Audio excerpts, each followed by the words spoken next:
పేరు గురుమూర్తి. నేను గొర్రెమూర్తి అనుకున్నానే. గురుమూర్తి. అబ్బాయి గురుమూర్తి, ఒక గ్రామంలో ఎవరున్నారు? ఎవరు? ఒక ఆలు మూడు పిల్లం భార్య భర్త ఉన్నారా? వాళ్ళిద్దరే ఉంటారు. ఆలు మూడు పిల్లం భార్య భర్త ఉంటే వారికి పెళ్లి 14 ఏళ్ళు అవుతున్న పిల్లలు పుట్ల. 14 ఏళ్ళైన పిల్లలు పుట్టలా. సంతానం లేదు. అందరి కాడ పోయిన డాక్టర్ల కాడ చూపించిండ్రు. అమ్మాయికి లాస్ట్ గర్భసంచి కూడా తీసేసిన పిల్లలు పుట్ల. గర్భసంచి తీసిన పిల్లలు పుట్ల. గర్భసంచి తీస్తే పిల్లలు ఎట్లా పుట్టారు? పనికి వాళ్ళ గర్భసంచి స్లానింగ్ చేయించాను. స్లానింగ్ చేయించిన పిల్లలు పుట్ల. ఎన్నెన్నో పుణ్యక్షేత్రాలు తిరిగిండ్రు. లాస్ట్కు శివరాత్రికి కోటప్పకొండ తిరణాలకు పోయిన. అక్కడ ఏమన్నా కోటప్పకొండ తిరణాల దయవల్ల ఏమన్నా ఏమన్నా బిడ్డలు పుడతారేమని కోటప్పకొండ తిరణాలకు వెళ్ళిండు.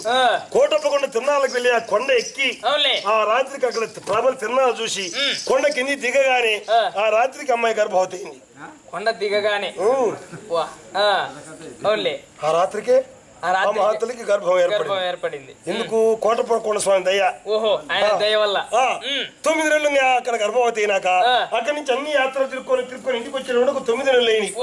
9 నెలల కల్లా ఇంటికి తిరుక్కొని వచ్చిన ఆ రాత్రికే ఇంత జంపు ఇంతలా పిల్లోడు పుట్టిండు. ఇంత జంపు ఇంతలా పిల్లోడు. మామూలు రకం కాదు అబ్బాయి, హైబ్రిడ్ రకం పిల్లోడు. అంతా నేను ఉన్నట్టు ఉంటాడు. నువ్వు హైబ్రిడ్ అంటే నేను కూడా హైబ్రిడ్ పనికోడా. అబ్బాయి ఇంత జంపు ఇంతలా పిల్లోడు. అబ్బాయి పేరు ఏం పేరు పెట్టుకున్నారు? సుబ్బారావు అని పెట్టుకున్నారు. సుబ్బారావు. అబ్బాయిని పెంచగా 5 ఏళ్ళ వయసు వచ్చేసింది. 5 ఏళ్ళ వయసు రాగానే బళ్ళేకి పంపించిండ్రు. ఒకటో తరగతి గట్టిగా 7 ఏళ్ళు చదివిండు.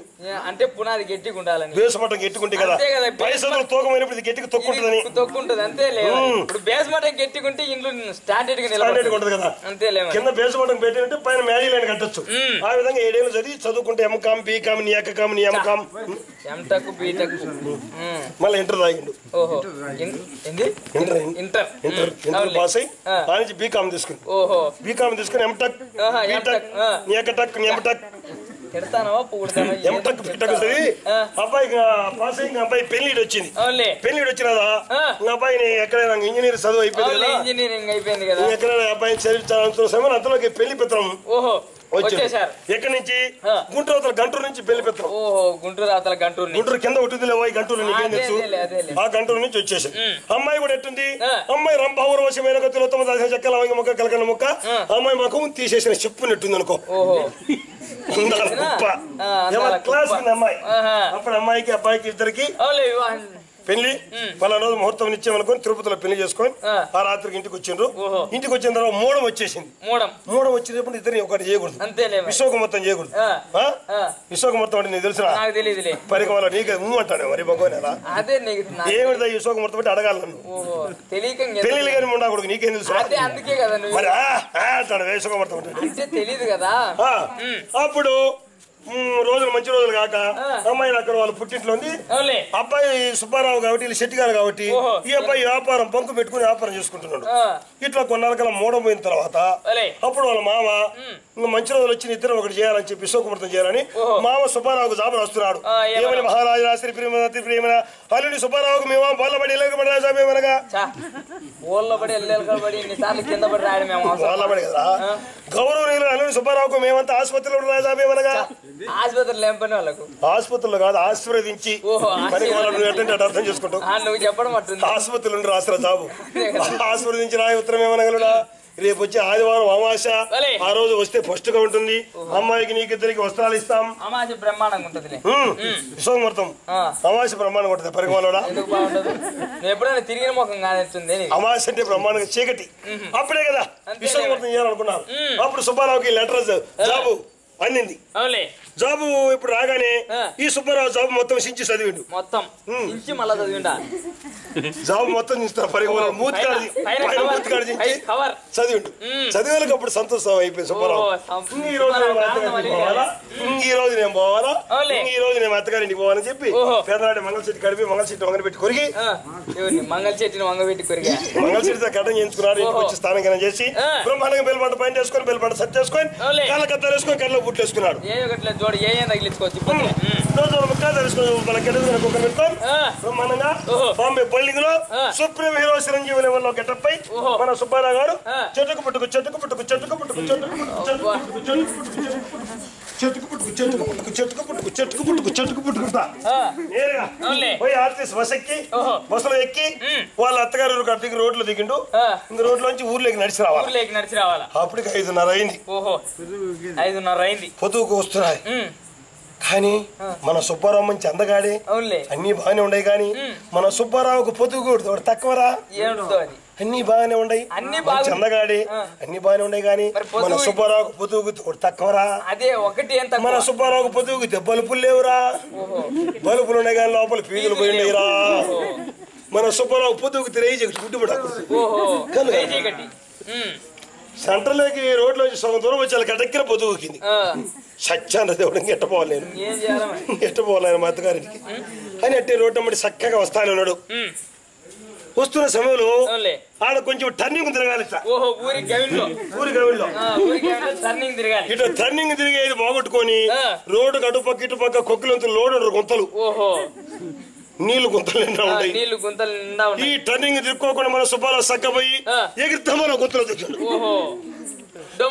డుముకు డుముకైన గుంతలు దూకి కొట్టుకున్న సమయంలో వాళ్ళ అత్తగారి చేతగా ఆవులో బర్రెలు తోలుకొని అదే దాన్ని వస్తా ఎవరా గుంతలు నేను రా ఎవరు నువ్వు రామయ్య అల్లుని సుబ్బారావు నువ్వు ఏమిటి బురదలో పడ్డావు? బురదలో పడ్డా మా పనికి వాళ్ళ పడ్డం కాదురా ఈ గుంతలో దిగిరా నేను. ఆ గుంతలో దిగినవా? ఈ గుంతల సంగతి నీకు తెలీదు? నా గుంత సంగతి తెలిసే దిగినా. ఎందుకంటే నేను ఇంటికాడ రోడ్డు కాంట్రాక్ట్ చేస్తాడా మీ రోడ్డు సైడ్ ఎంతలో గుంతలు మా రోడ్డుకి ఎంతలో అవుతుండయో ఈ గుంతలు వేరు ఆ గుంతలు వేరు. ఆ గుంతలు మీ గుంత చాలా ఈ గుంతలు ఏంటి అనుకుంటున్నావు? సైడ్ గుంతలా ఊర్లో నుంచి 1, 2 మొత్తం దీంట్లోకి వచ్చి పడేది. అబ్బా ఏందనుకుంటాను? అందుకే వాసన కూడా మొత్తం వీడికి వచ్చి పడేది. సరేలే చేపట్టుకోవాలని గడకేకి వచ్చింది. సరే ఒక ఆవుతోడు ఏం చేసింది వీళ్ళిద్దరు మధ్యలో నిలబడుకొని మాట్లాడుతుంటే మధ్యలో దూరి నిలబడుకోండి. చిన్న ఆవుదూడ చేసిడురా ఇది మా ఎత్తగారు ఆవుదూడ. మీ ఎత్తగారు ఆవుదూడే. చిన్నప్పుడు తల్లి చచ్చిపోతే సాక్కుంటాను. అందరూ బాగుంటారు కదా? అందరం బాగున్నాం. ఏందంత వర్షాలు లేవండి మీకు? వర్షాలు లేవు ఏం లేవు. శనగిత్తనం లేదా? మందు ఇస్తారండి ఈ మధ్య రోజు వాన పడుతుంది. అందరూ బాగుంటారు కదా? మా అత్త ఇంటికి వచ్చా నీ అక్క నీ అమ్మ మీ అక్క మీ అమ్మ అంతా అందరూ బాగున్నాం. మా పిల్లమ్మ మా అత్త అని మాట్లాడతాడే. నీతో ఎవరు పెట్టుకుని నేను బర్రెలు కట్టేయాలి పోతాను నుంచి పడుకోండి నువ్వు పోరా నేను వస్తా కొంచెం ఆవుదోడు తోక పట్టుకున్నాను.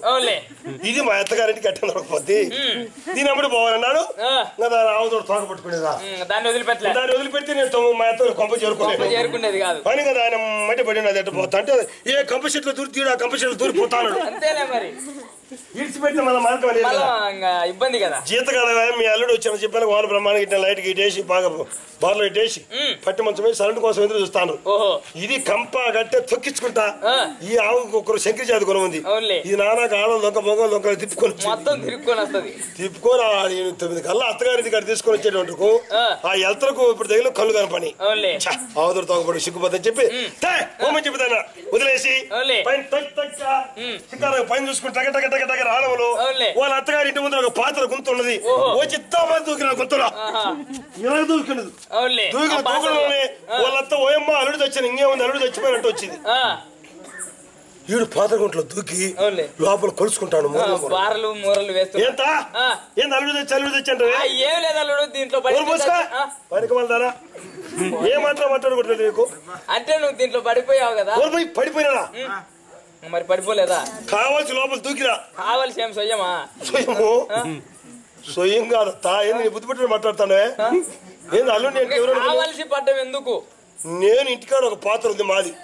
నీ పాత్ర ఎంత ఎడుపుందో లోపల మాది ఎంత ఎడుపుందో. మీ ఇంటి దగ్గర తీవిస్తున్నావా? చూసుకుంటానలే.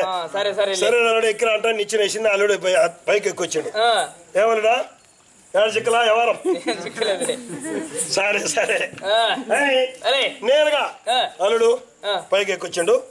అల్లుడికి బాత్రూమ్ లో నీళ్ళు తోడి అది అల్లుడు అయ్యో చాలా నీళ్ళు ఆడబెట్టిన పోసుకో సరే నేను వెళ్ళి పోసుకుని స్నానం చేస్తా అని నేరుగా వచ్చేళ్ళకి ఇచ్చిన ఒక సాటు ఉంది గుడ్డి ఏం కనపల్లా ఆయన్ని కుర్తీలో తొట్టి బరుగుడు నీళ్ళు తాగుతా ఉంది. అన్నం గేంజి నుంచి దబరాలు పెట్టింది ఉడికి బకెట్ లో పెట్టింది అత్త. రెండు అన్నే పెట్టింది. సొక్కా పంచ 2 ఇప్పి కుర్తి నీళ్ళు తొట్టికాడ నీళ్ళు తాగుతుంటే బరుగుడు మీద సొక్క పంచేసాడు. అదే గోడ అనుకోని అది నీళ్ళు తాగి ఆ కొడవలో తీసుకుపోయి సొక్క పంచా. ఉడుకు నీళ్ళు పోసుకోకుండా ఈ గంజంతా ముంచి పోసుకుంటాను అల్లుడు. అత్త ఈ బుద్దామని అల్లుడు చేయి మీద వీపు చేపెడితే జర్ర జరుతామని అల్లుడి మీద పడింది. అల్లుడా ఏంది అత్తయ్యా చిక్కులా? అదేమిటి ఉడుకు నీళ్ళు ఆడు గంజంతా పోసుకో పరకంలోడా తక్కువ నీ కాకిలు ఎక్కువ అల్లుడు చూసి అత్త అది గంజే సంగతి తెలుసు, ఈ ఉడుకు నీళ్ళ సంగతి నాకు తెలుసు. మరి గంజి ఎందుకు పోసుకున్నావు? నేను చదువుకునేటప్పుడు మా హెడ్ మాస్టర్ చెప్పేవాడు ఏమన్నా ముందు గంజి పోసుకొని మళ్ళీ ఉడుకు నీళ్ళు కింద పోసుకుంటే ఒళ్ళంత కిర్ర అంటాడు. నీ పాడుగా నా ఎందుకులే అని ఏమిటి ఈడ గోడ ఉంది ఎట్టపోయింది? యాడా ఈడ గోడే లేదు అల్లుడు, ఈడ గోడే లేదు. ఉన్నది ఇందా గోడ ఇందాక లేదు ఇప్పుడు లేదు, అసలు కట్టిలే గోడ. నువ్వు ఇడ్డూరం మాట్లాడతా నాకు ఇడ్డూరం లేదు ఏం లేదు. మరి నేను సొక్క పంచి గోడ మీద తెచ్చి లేదు లేదు అక్కడ గోడే లేదు. మరి సొక్క పంచి అయ్యేందుకు లేడు? సొక్క పంచి నువ్వు ఎక్కడ వేసి వచ్చావా? కొత్త తెస్తానని చెప్పి కొత్త తీసుకొచ్చింది కట్టుకున్నాడు. వెంటనే ఇంటికి వస్తాను బావతులు అమ్మా మా బావ వచ్చేసాడు, మా బావ మేమందరం కలిసి పనిచేస్తాం. సరే కూర్చున్నాయని ఇద్దరు బావర్తులు అల్లుడు కూర్చొని అన్నం తింటున్నారు. ఈ లాస్ట్ లో సుబ్బారావు కూర్చున్నాడు, పై పక్క ఇద్దరు బావర్తులు కూర్చొని తింటున్నారు. తింటుంటే ఈయన సంతకాడ తోడకు వచ్చిన ఆవుదోడ దానికి మెడకు తలుపు పెట్టి కట్టేసి అలవాట్లేదు, తిరుగుతానే వచ్చింది. తిరుగుతూ వచ్చి సుబ్బారావు ఇస్త్రాకులు ఒక పక్క సప్పుకొని తింటాం. సప్పుకొని శబ్దం అవుతుంది కానీ ఏం తినేది అర్థం కాలేదు. గుడి ఉండకు బావాతులు చూసి లేదా ఆవుతోడు వచ్చి తింటాను మా బావ తేని కూడా అదిలేదే అని బావా ఏంటి బావర్తి ఆవుతోడు వచ్చి నీ ఇస్త్రాకులు అన్నం తింటానయ్యా మాకు తెలుసులేవో అన్నాడు. ఆవుతోడు తినే మాకు తెలియదు అనుకునేవా? తెలిసి ఎందుకు అలా ఉన్నావు? పెద్దలు ఏం చెప్పారు? 90 పోయి తోలు బొమ్మలాడు చూడమని, 60 పోయి ఆవుల పప్పని చూడమని.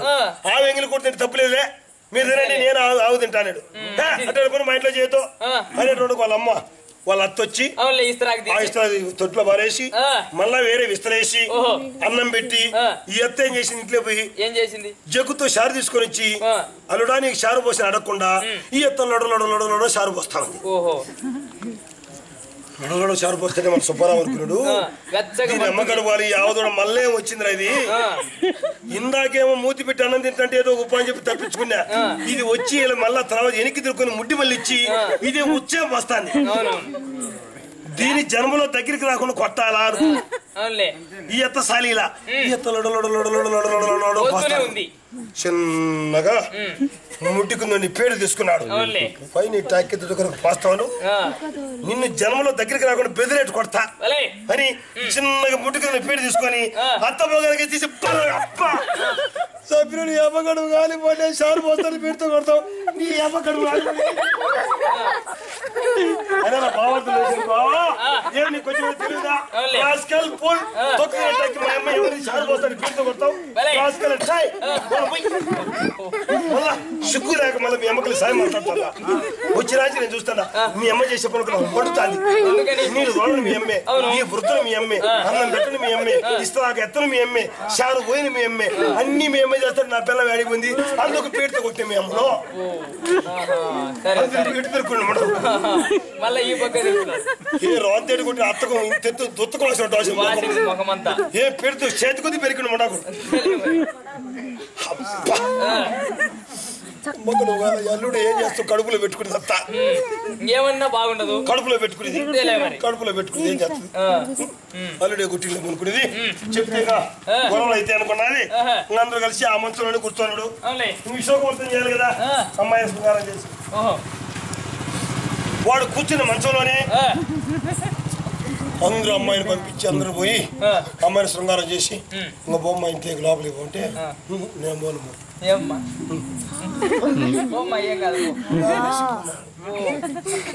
నువ్వు కావాలి భయం ఏం కాదు బొమ్మ మంచి బొమ్మ ఏమన్నాడు పో అని చెప్పి అందరూ లోపల నెట్టి తొలిపేసి ఎక్కడో అక్కడ పోయారు. మన సుబ్బారావు ఆ మంచాన్ని విడిచిపెట్టలా లేస్తే దెబ్బతింటా లేస్తే పడతా అని తల దాకా లేకూడదు అనుకున్నాడు. అనుకొని పిల్ల మొగులు ఇద్దరు పవనించిన సమయంలో అయ్యా సురేష్ బాబు నీకు చెప్పకేమన్నా ఆయన అర్ధరాత్రి 1 గంటకల్లా మన సుబ్బారావుకు 95,000 స్పీడ్తో బయలుదేరిందిరా. బస్ కాడి స్పీడ్గా వస్తా ఉంది, రాకెట్ స్పీడ్గా వస్తుంది, రైలు కాడి స్పీడ్గా వస్తుంది. సుబ్బారావుకు 95,000 స్పీడ్తో పాస్ వస్తుందిరా. పాస్ వస్తుంది, ఒంటికి వస్తా ఉంది. అయినా కొత్త పిల్లలు లేపితే సిగ్గుపోద్ది. నేను ఒక్కనే పోసుకోలేమన్నా అనుకున్నాడు. నేను ఒక్కనే పోసుకుంటా, ఎవరు పనికిరాదు అనుకున్నాడు. పైన కొత్త శాల ఉన్నదిరా, అంత చించిండు. చించి పేలికలు చించి అన్ని ఒకదానికోటి ముడేసి మంచకోటి కట్టుకున్నాడు. మల్తాడి కోటి కట్టుకున్నాడు. ఎందుకు దీనమ్మటి బయటికి పోవచ్చు, మళ్ళా తాడు పట్టుకుని మంచకాడ పోవస్తాను ఉపాయం వేసుకుని సుబ్బారావు. ఏం తక్కువ కాదు మగోడు. చిన్నగా తేరాడుకుంటూ బజార్లో కూర్చుండేవరా సురేష్. వచ్చి కూర్చున్నాడు అంతే, బజార్లోకి సరిపోయింది. కూర్చున్నాడు. అటు 2 చిటుకులు కింద పోసిండో లేదో బజార్ బట్టి 2 దేవరు దున్నపోతులు కలపడుకుంటూ వస్తున్నాయి. ఓరి రాయి వచ్చిన తండ్రి దున్నపోతుల కింద పడినా పిండి చచ్చిపోతానని చెప్పి కుదరబదులు ఈ బిర్రు లేయడంలో ఉత్తరంతో లేయడంలో ఈ మొత్తాలు కట్టుకుని పుట్టకి తెగిపోయినట్టే. ఇప్పుడు